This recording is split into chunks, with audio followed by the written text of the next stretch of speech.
Subscribe कीजिए मेरे channel को और प्रेस कीजिए बेल बटन को ताकि आप मेरी आने वाली वीडियो देख सकें।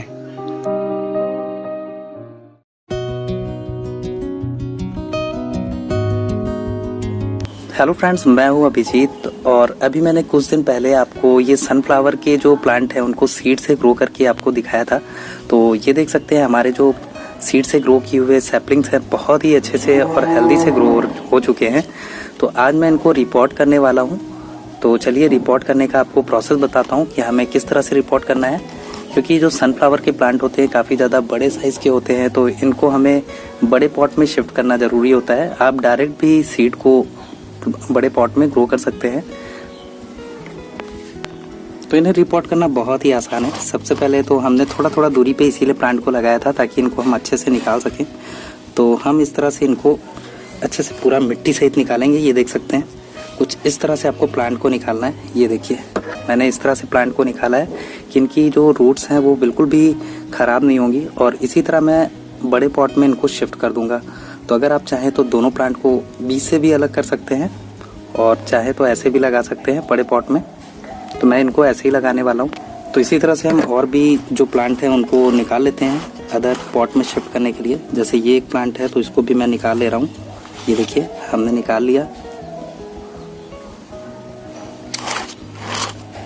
बाकी एक प्लांट को छोड़ के मैं सारे प्लांट को निकाल ले रहा हूँ, क्योंकि इतने छोटे पॉट में ये जो प्लांट है वो सर्वाइव नहीं कर पाएगा।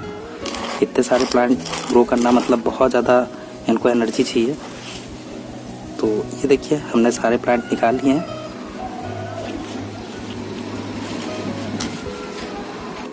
तो अब हम निकाले हुए प्लांट को इस पॉट में शिफ्ट करने वाले हैं। इसके लिए जो मिट्टी मैंने तैयार की उसमें 30% गोबर की खाद है, 50% सॉइल और 20% सैंड है।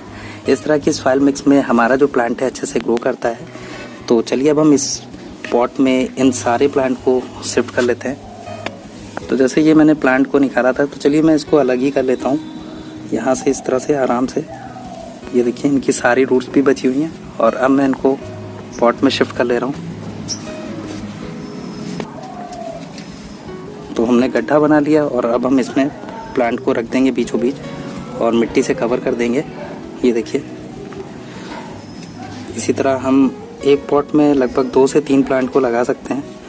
तो मैं इसमें 2 प्लांट लगा ले रहा हूँ, एक बीच में लगाया और एक साइड में लगा ले रहा हूँ।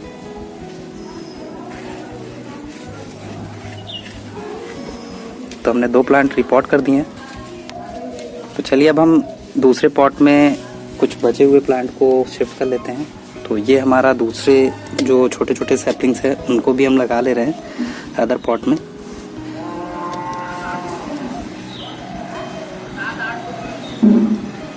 मैं इनको अलग नहीं कर रहा हूँ क्योंकि इनमें रूट्स ख़राब हो सकती है। और जैसे जैसे हमारे प्लांट बड़े होते जाएंगे हम उनमें से शिफ्ट कर लेंगे।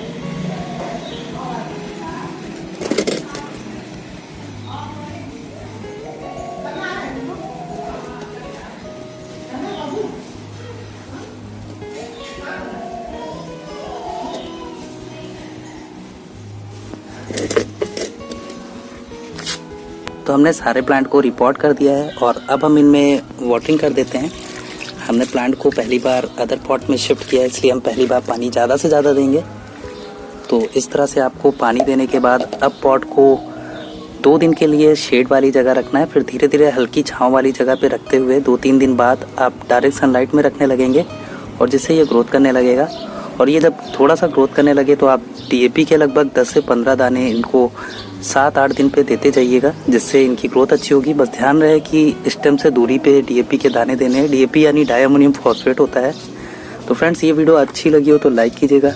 आज के लिए इतना ही। Take care and bye bye.